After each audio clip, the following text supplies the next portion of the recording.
Vou dar 20 minutos para cada palestrante e, sem mais delonga, né, pedindo desculpa por ter falado muito, porque está todo mundo ansioso para ouvir, concedo a palavra ao doutor Vladimir. Muito obrigado, desembargador Najib. Agradeço... Não sei se está ligado aqui. Tá. Agradeço ao convite da Emerge. É um prazer estar no Rio de Janeiro. Eu sou baiano, eu moro em Brasília, então vir ao Rio de Janeiro é sempre um prazer, mesmo com chuva. É sempre uma cidade muito agradável.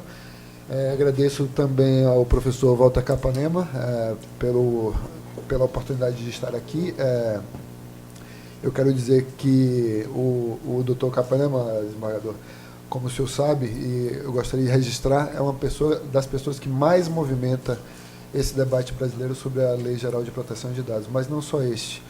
É uma pessoa muito respeitada na comunidade que lida com o direito da informática, o direito digital em geral, e é um prazer poder conhecê-lo pessoalmente, né?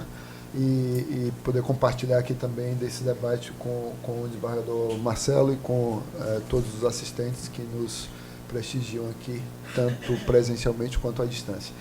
Eu já inicio, eu pretendo, nesses 20 minutos que me cabem, falar um pouco sequencialmente sobre a temática da cooperação internacional, para a gente estabelecer qual é o ambiente em que nós discutiremos esse assunto, e depois particularizar mais na perspectiva criminal, da cooperação internacional e da proteção de dados na perspectiva criminal, trazendo algumas das minhas preocupações que eu acho que são relevantes para esse debate. Para começar, é preciso que a gente entenda que as ferramentas de cooperação internacional, elas, em alguns pontos, elas podem parecer burocráticas e instrumentos para dificultar a interação entre as várias jurisdições. Mas, ao contrário disso, elas devem servir para facilitar a aproximação dessas fronteiras, né? Aí, entre dois países, servindo como pontes e não como muros.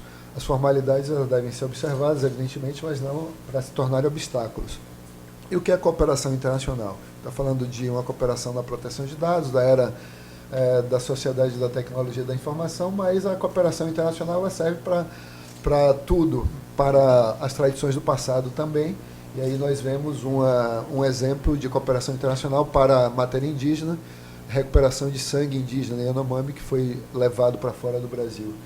Serve para a captura de foragidos, como nesse caso, o caso famoso da história brasileira, tristemente famoso, sujeito que foi capturado graças à cooperação internacional. Outro, também caso de cooperação internacional para corrupção, para enfrentamento da corrupção. O indivíduo condenado na ação penal 470 foi trazido de volta ao Brasil graças a instrumentos de cooperação jurídica internacional. Mais um, caso Maluf, aí um caso em que se tem fortemente o uso das estratégias de recuperação de ativos, de valores desviados do patrimônio público, também um caso já resolvido. E aí um resumo das finalidades, das utilidades da cooperação internacional. As imagens, elas falam, mas aí está a delimitação do objeto dos instrumentos de cooperação internacional, comunicação de atos processuais, citações, notificações, etc. Né? Quando o réu está no exterior, quando a testemunha está fora do país. A obtenção de provas de crimes que foram praticados aqui e tem prova no exterior, ou prova no exterior de crime que foi praticado aqui. Captura de foragidos, alguém comete um crime aqui e foge, ou comete um crime lá e vem para cá. Recuperação de ativos, evidentemente nesses casos de corrupção ou de mesmo narcotráfico, quando os valores são escondidos em paraísos fiscais ou em bancos na Europa, Suíça, Luxemburgo, Liechtenstein, Andorra ou no Caribe. Coordenação de jurisdições, quando é necessário, essa é uma temática nova da cooperação, quando é necessário articular as estratégias do Ministério Público, das polícias, para que fatos que são simultaneamente de jurisdição de 2 ou mais países, possam ser tocados também simultaneamente as investigações e se escolher a jurisdição adequada, mais apta, aquela em que a melhor administração da justiça for oferecida. E tudo mais. Não vou detalhar, porque o tempo é curto, e para a gente ganhar tempo, eu preciso falar um pouco também sobre cooperação ativa e passiva, que é a primeira classificação que se tem. Cooperação ativa é quando nós somos o Estado requerente, cooperação passiva, quando alguém requer algo ao Brasil. E essa cooperação poderá ser de cunho técnico, que é aquela cooperação para o desenvolvimento, cooperação de capacity building, ou uma cooperação jurídica, que é a que nos interessa especificamente aqui, e que pode se dividir, subdividir em cooperação em matéria civil e cooperação em matéria penal. E essa cooperação em matéria penal, que é o nosso foco, ela tem 2 vieses. Um viés que é puramente administrativo, que é uma cooperação que se faz entre órgãos administrativos, diretamente entre órgãos como a polícia, ou como a CGU, ou o CAD, ou a Comissão de Valores Imobiliários, ou o COAF, o COAF que está objeto de discussões, evidência, objeto de discussões exatamente sobre essa temática da proteção de dados. Não sei se todos perceberam que o que se discute no caso COAF é exatamente a temática de proteção e transmissão de dados, e há um viés muito importante, que é o do compartilhamento internacional de dados desse tipo, dados de inteligência financeira. E, normalmente, esses dados eles são compartilhados dentro do grupo de Egmont, que é um grupo que reúne mais de 100 unidades de inteligência financeira, e essa transição se faz diretamente o mais das vezes. Essa cooperação para fins de inteligência é extremamente importante para outra forma de cooperação, que é a cooperação jurídica. Porque sem ela nós não construímos, nós não temos as dicas, os nortes, as pistas para construir os casos criminais, obter as provas. Então a inteligência serve para orientar o Ministério Público ou a polícia, ou esses órgãos parceiros da atividade de persecução criminal, como os mencionados, ou o Fisco, ou o Bacen, ou a CVM, para que a prova seja localizada. Vou dar um exemplo, então, na temática de sigilo bancário. Se nós pensarmos que uma unidade de inteligência financeira no país europeu qualquer identifica uma operação suspeita de fulano e passa essa informação ao COAF, o COAF pode repassar essa informação para o Ministério Público, para a polícia, orientando a existência, a pista, de que existe uma operação financeira suspeita no país X. E a partir daí se pode identificar concretamente, com a quebra do sigilo bancário, aqui e lá, se for o caso, ativos, e esses ativos, na sequência, serem repatriados para o Brasil. Eu vou pular bastante aqui, vocês vão ver. Eu vou dizer que eu vou pular bastante aqui, porque esse é um arquivo bem grande. Temática de cooperação, e aí nós chegamos às perspectivas de proteção de dados.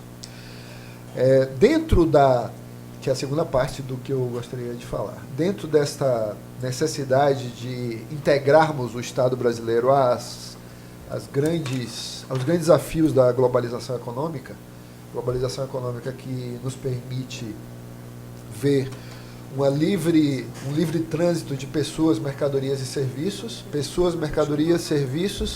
ativos e dados. Os dados transitam livremente, tão livremente quanto nós imaginamos que transitam, ou existe algum tipo de contingência, algum tipo de restrição.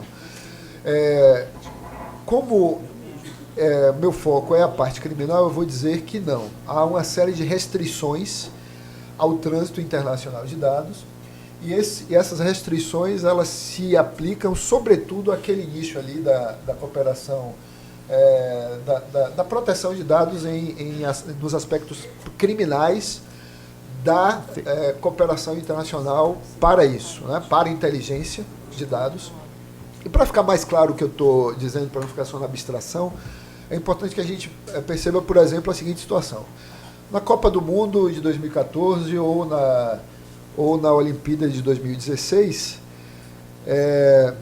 nós vimos, por exemplo, muitas vezes a Polícia Federal barrar a entrada de pessoas no território brasileiro cuja entrada, cujo ingresso só foi barrado porque nós recebemos dados policiais ou de segurança pública que foram compartilhados pela polícia inglesa ou pelas diversas polícias norte-americanas ou pela polícia argentina. Por exemplo, fulano de tal, o senhor Manuel Juan Gomes, é um barra brava. Esse cidadão vem ao Rio de Janeiro, sendo um barra brava, para assistir jogos da Copa do Mundo. Esse cidadão merece ser autorizado a entrar no Brasil? Isso é uma questão da política migratória do Estado.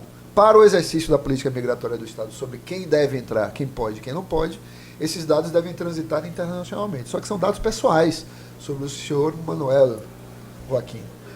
Então, esses dados merecem algum tipo de proteção nesta transmissão? Sim.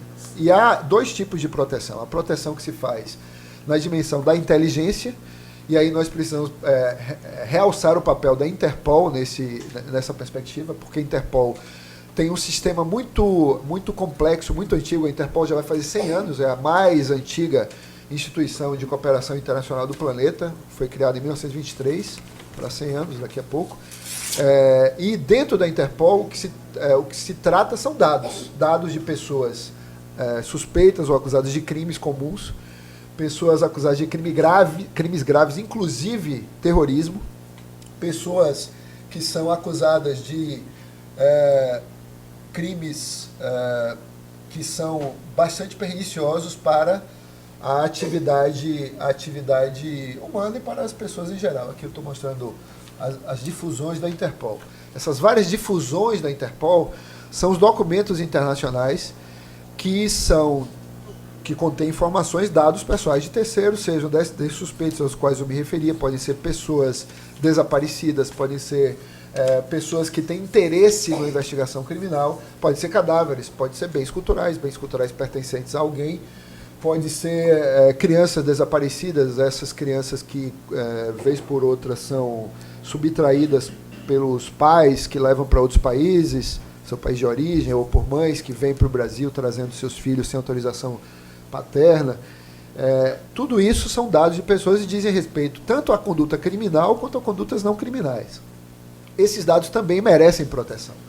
E esse regime de proteção tem sido construído, sobretudo, a partir da Europa, e aí vale a pena lembrar que um dos principais documentos, até inspiradores da LGPD, da nossa lei, é a Convenção do Conselho da Europa de 1981.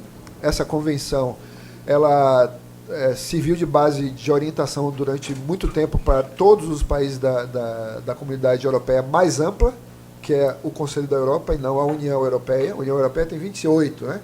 27 com a saída da Inglaterra, do Reino Unido.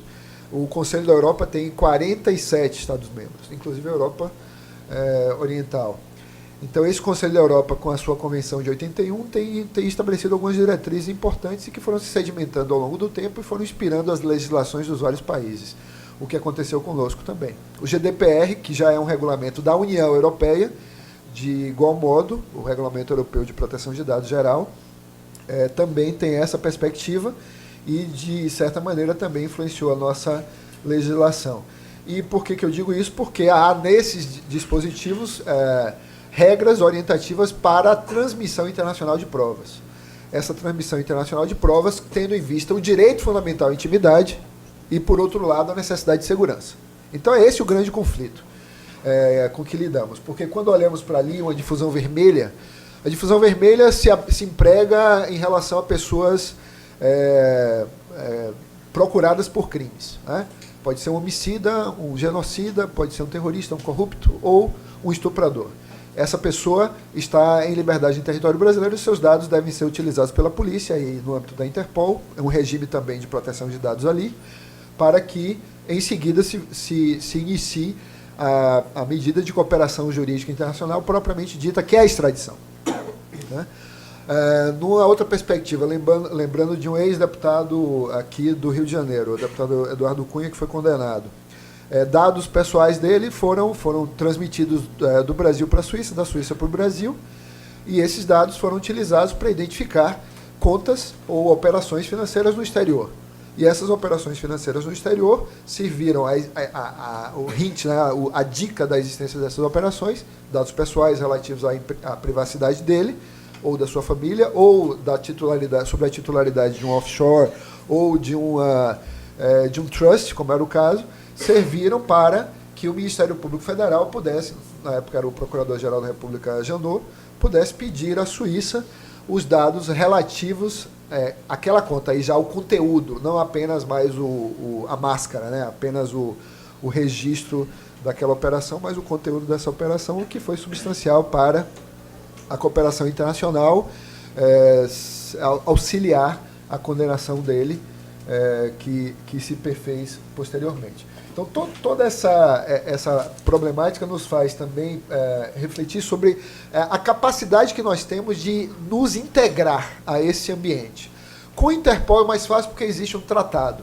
Mas fora do ambiente Interpol, nós precisamos pensar que há situações em que as investigações estão sendo conduzidas por países europeus isoladamente ou sob o chapéu, sob o guarda-chuva da Europol ou sob o guarda-chuva da Eurojust, que são duas instituições da União Europeia, supranacionais.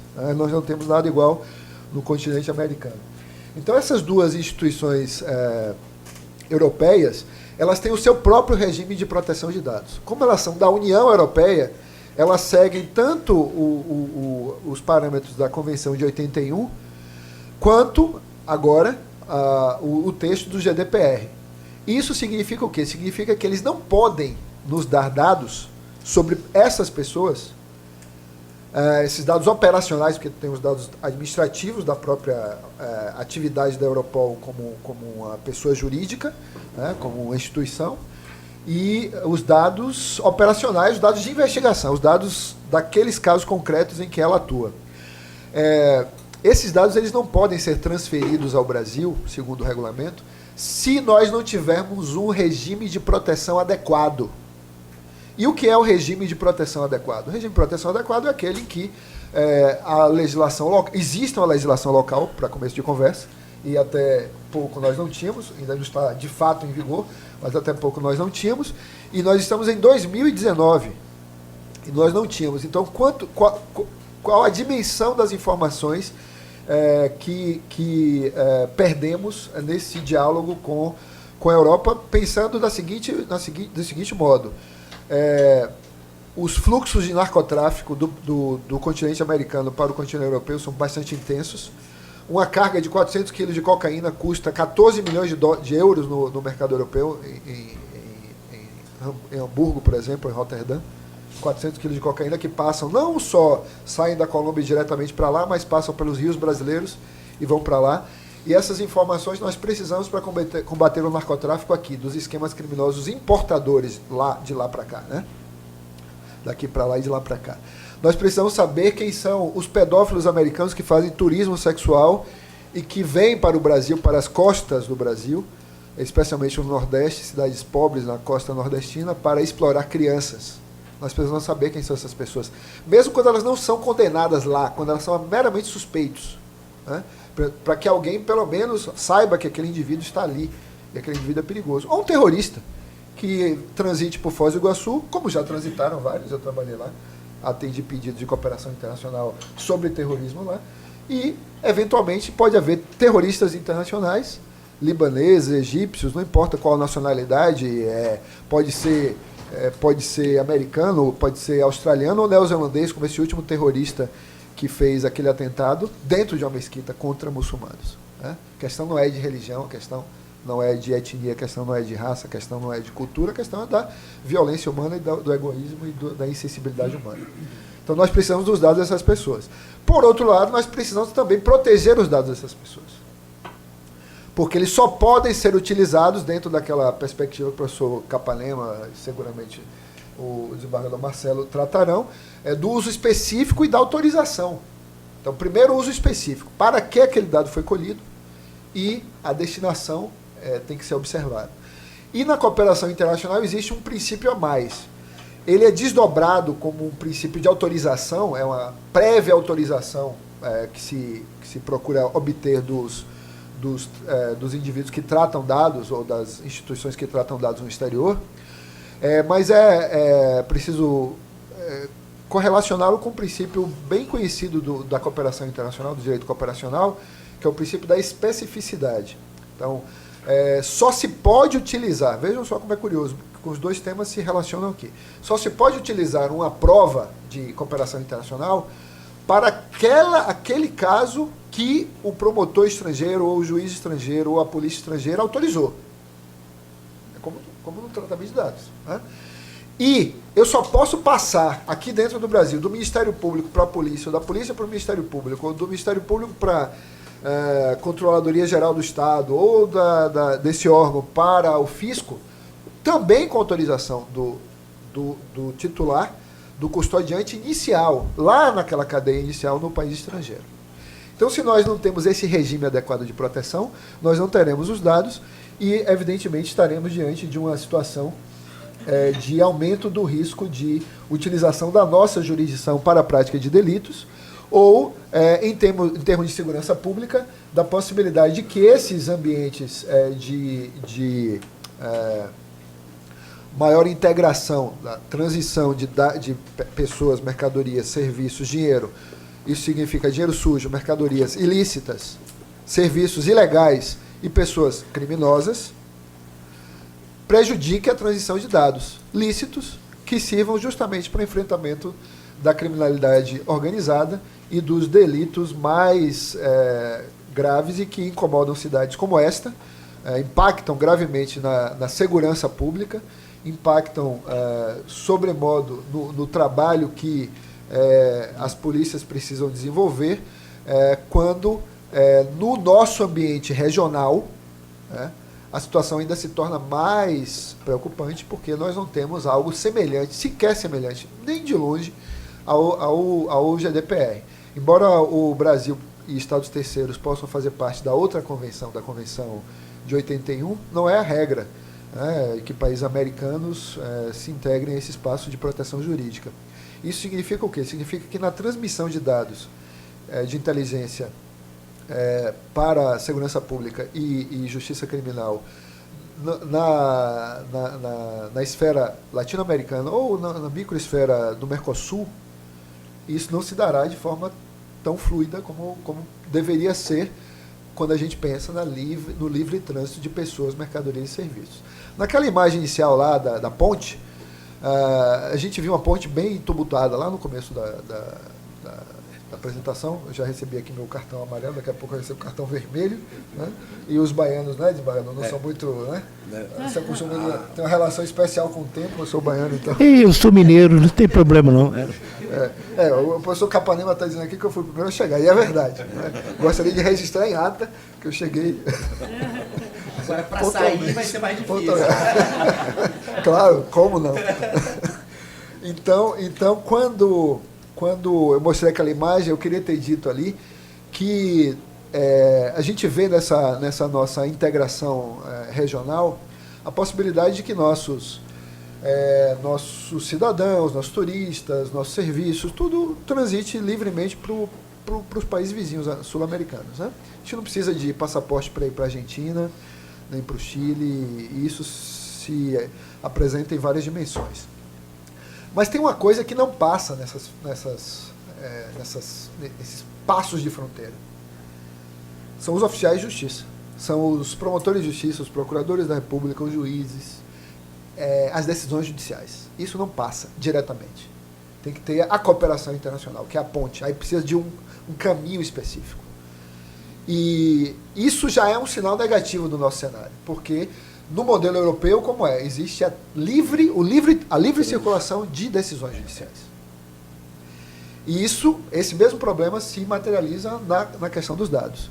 E estamos aí com uma lei que não tem uma abrangência criminal, e nós precisamos de uma lei que tenha abrangência criminal pelos vários problemas que derivarão daí. Nós veremos cada vez mais pessoas reclamando disso, né? Da falta de abrangência criminal da nossa lei. Isso terá que ser desenvolvido, senão pela jurisprudência, desembargadores. Pelo menos o legislador se ocupe logo disso, porque essas promessas costumam não ser cumpridas. E a outra coisa é o regime específico para isso, de modo a que nós não caiamos aí nesse cenário, eu já encerro, nesse cenário em que nós precisamos pensar em segurança, e a segurança seja ali aquele bichinho, né? Parece um animal de estimação, e ele não acabe nos engolindo, né? A ideia de segurança não acabe nos engolindo, e isso significa dizer que a segurança não pode ser tal tamanha a violar, que seja necessário violar direitos fundamentais. E por outro lado, a outra tirinha, que é muito curiosa, mostra que a segurança já está em toda parte, né? Seja para quem viaja, seja para quem entra na escola, dado o que vem acontecendo em escolas americanas, inclusive, e algumas aqui no Brasil, infelizmente, inclusive nessa cidade, e as prisões, né? Então nós vivemos engaiolados, enjaulados, e por isso que é importante encontrar o equilíbrio adequado entre essa necessidade de segurança e a necessidade de proteção de direitos. Muito obrigado e desculpem aí pelo excesso.